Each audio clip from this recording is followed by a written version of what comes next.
Philippines criminal justice system.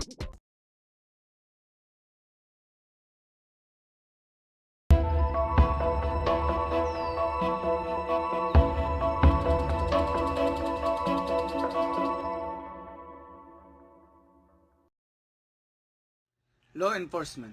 The law enforcement in the Philippines criminal justice system involves the Philippine National Police (PNP), National Bureau of Investigation (NBI), other agencies, arrest and investigation, crime prevention. These are the components of law enforcement in the Philippines criminal justice system. Philippine National Police (PNP) main agencies responsible for crime prevention, law enforcement, and public safety. National Bureau of Investigation (NBI) handles major and specialized crime investigations. Other agencies, specialized agencies like PDEA and Bureau of Immigration enforce specific laws. Arrest and investigation, investigating crimes, gathering evidence, and arresting offenders. Crime prevention, maintaining public safety through community policing and crime prevention programs. Law enforcement is the first step in upholding laws and ensuring justice. Prosecution. The prosecution considers the background to determine whether the person arrested for violating a law should be prosecuted. The court is the cornerstone of the system wherein it determines whether the person charged with criminal offense is guilty or not.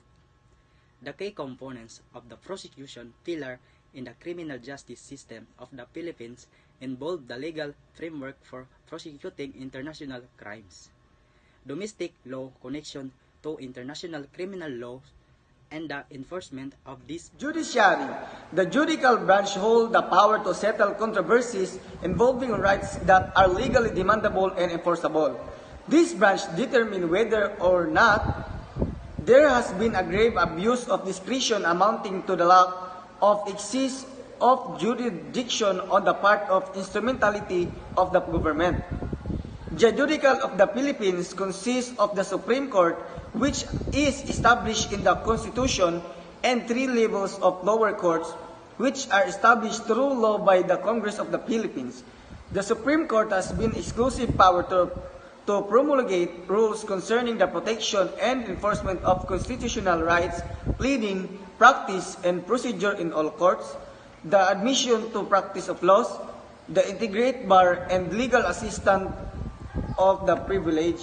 Criminology, the division of criminology that concerns itself with the philosophy and practice of society.